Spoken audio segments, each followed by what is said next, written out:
For the last 2 weeks, I have eaten essentially nothing but meat and butter and coffee.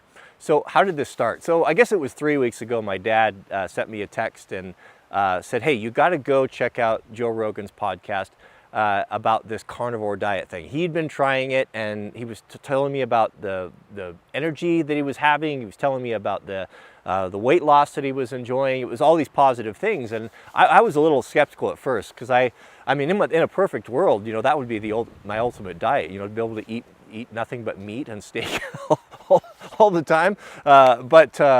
You know, so I thought, oh yeah, that's got to be too good to be true. But I went and I watched the podcast, and it was very compelling. And what was more compelling than Jordan's version of that was his daughter came on, and she was suffering from all sorts of terrible food allergies and all sorts of problems, and went to a strict carnivore diet and changed her life. You can go watch those if you want. They're really interesting.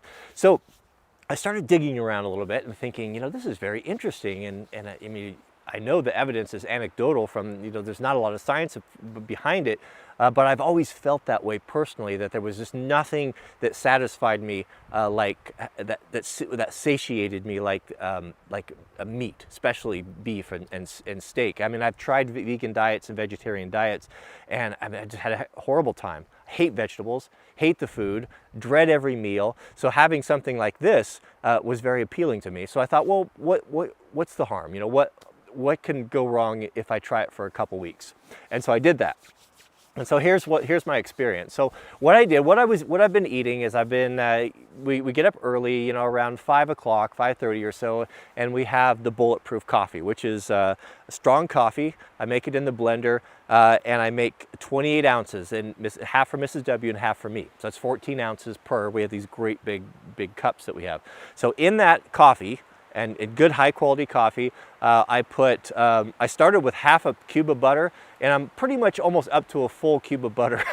I know. And that MC something coconut oil, I put that in there too. It's flavorless and tasteless. So what you get is you blend this up, and you put the butter in there, and you percolate the coffee into the deal. You get this super rich, buttery, it's just delicious. It's absolutely delicious. I can't hardly go back to lattes or any other coffee after this. So I have that, and what I like about that is that there's so much fat in it, good butter fat, organic butter, that it carries you through the day. You don't feel like you need breakfast. You have that fat and you have that energy. And then whenever I feel like it, I get my grub on with some steak. And I'm talking a lot of steak, because I'm only eating once a day, about once every 22 hours or so. And so what I've done is we went to Costco, and I bought steaks that have a lot of fat in them. Like what I've found to be my favorite have been ribeyes and New York T-bones, ribeyes and T-bones. Because I eat all the fat. I eat the whole thing. I don't eat the bone, but I eat all that stuff. I've been kind of staying away from the leaner cuts, and so I'll grub on that. I mean, I'm talking 30 ounces, 40 ounces of steak. If they're little ones, I'll cook 3 of them. If they're bigger ones, I'll eat 2, and that's it. I'm good. I'm satisfied. I had a delicious meal. I'm not hungry at night, and then I'm having the benefit of the intermittent fasting. If you want to just see something that's fascinating, go in and start studying what happens with fasting and what fasting does, what they're finding fasting does to cancer cells. And I mean, it's a whole nother thing. I'm not an expert on it, but it's interesting. So that's what I do. And the nice thing about it is that I don't have those you know, where you're super hungry, like in the middle of the day, where you feel like you need a snack or you need a chips or candy or something like that. That roller coaster ride, you know, you get from doing that. So I have that. You eat as much as you want. You eat a whole roast if you want to. It doesn't make any difference. I have that meal, and then fasting all the way until the next morning when I have my coffee. So I try to keep a window of that from the time I have that coffee to the steak, whatever that is, no more than 8 hours. 6 hours is even better, and then it'll carry you through, man. I mean, it's great. So how does it feel, and what's the difference? So what I have noticed is stripping everything away, no sugar, no carbohydrates, none of those things.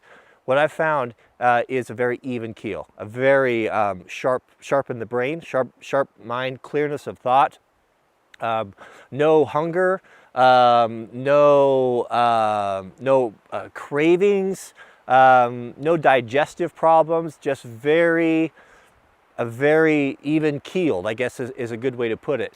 What I also found is by stripping out the I think for me, the carbohydrates, the pastas and the breads and all those things, that's where the weight comes from. That's where all of the brain fog for me comes from. It really affects me. I mean, I love it. Who doesn't like to have a pasta or bread? I mean, I grew up with bread with every meal. It was kind of hard to give that up.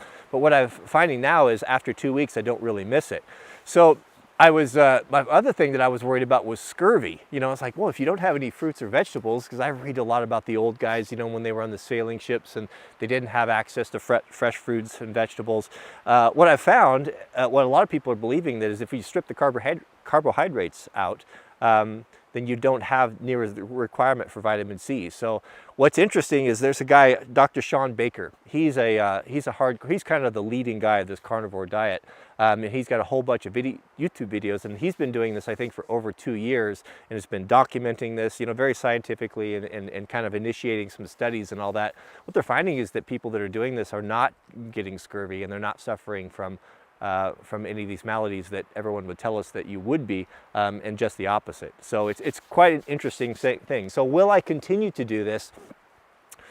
No, I don't think so, because I'm getting a little bit bored with it. I mean, I love steak as much as anyone does, but I do crave some fruits and a little bit of different variety. So I think what I'm going to do is starting today, is I'm going to introduce fruits and vegetables, and I'm going to stay away from the carbohydrates. I think that's the big problem. I think that's what really causes the issues. Two other benefits I don't want to neglect was, of course, weight loss. So from doing this for 2 weeks, so I went from 200, well, I'm down to 190. We'll just say that. I'm down to 190 where I wanted to be, and very lean, and feel very strong. The nice thing about it is all of the areas on me that was, you know, just fat, like on the sides, you know, kind of the love handles and up in the chest area, and you know, just kind of squishy and the flabby stuff is gone, being replaced by muscle. So what I'm finding is that my weight is starting to creep up, but all of that fat is just going away because I'm just not ingesting it.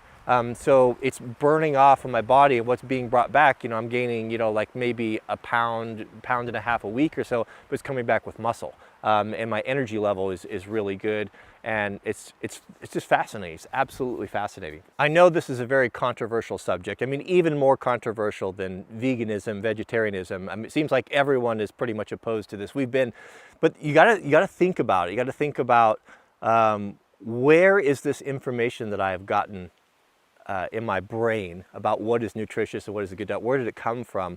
Is it the food pyramid that was set up, you know, 80, 100 years ago? Is it vegetarian or veganism propaganda or dogma? Is it what my parents told me or whatever? Sometimes you got to look at yourself. It's like, and look at it really objectively. Well, what makes me feel good? What is helping me out, and what is taking away from my quality of life. So I don't care, and you can comment all you want. I don't care about your veganism. I don't care about your vegetarianism. I don't care what you think I should be or should not be eating. Again, it's this experiment. It's a short-term deal. And I think what's interesting about it is if you're just that guy that's have a hard time losing weight and just continuing, you know, put those pounds on, what do you got to lose to try it? You like steak, right? So try it for a couple weeks. I mean, can you do it for 4 weeks? Can you do it for a month? Yeah, of course you can. You know, make preparations. It's easy to do.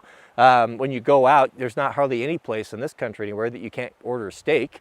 Yeah, you're going to become a bit of a pariah with your friends. You know, anytime you have any strange food deals, you know, no one wants to invite you over because it makes everyone uncomfortable. So you might just say, you know what, today I'm fasting today, so I'm happy to come over and enjoy in the company, and maybe you're not eating. So it's easy to eat on the road. If you're a trucker or something, you can make your own beef jerky. I'm going to start doing that. I'll do a video on that here pretty soon. You can make your own beef jerky. Just because you buy it in the store doesn't mean it's good. Look at the ingredients. You'll see that corn syrup is number 1, number 2, or number 3. You know, stay away from that stuff and all the artificial flavors. And you can make your own.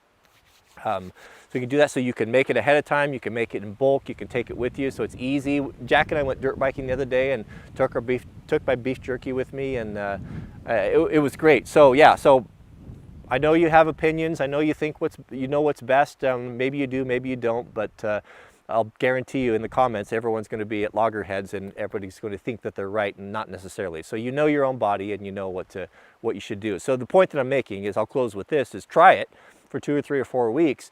And then if you're feeling good, if you're seeing positive benefits, then maybe start introducing different things. Maybe start bringing in potatoes or Brussels sprouts or whatever, these things that you like, to make your diet a little bit more varied. Because it is a little tedious after 2 weeks. When I was Sean Baker, when I was watching his videos, that he's had nothing but meat for 2 years, I thought, ooh, I love a good steak, but that's pretty hardcore. I don't know if I'm willing to go that far, but you could start introducing things in and find out what works for you. But the thing that's most appealing to me is to be not hungry, and to enjoy what I'm eating, and to have to eat once a day. That to me is a huge thing. And when I'm really doing a lot of research and studying on this fasting and the benefits of fasting, and the more I see it, the way it ties into eating 1 meal a day is really great. We don't need 3 meals a day.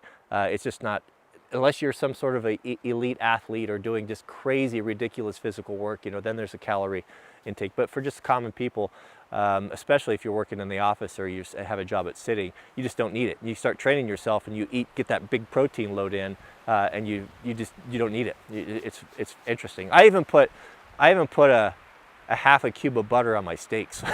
It's swimming in it. It's swimming in it, but it's delicious. It's delicious. So more to come on this. I'll give you updates on that. And Brian and I, we got to get back to our firewood. I get anxious. I like to have my firewood brought in. We have firewood brought in for probably 5 or 6 years, but we want to stay ahead of that, right? All right. Thanks for watching, and leave your comments below. Thanks for watching. Click the thumbs up, and we'll see you guys on the next video.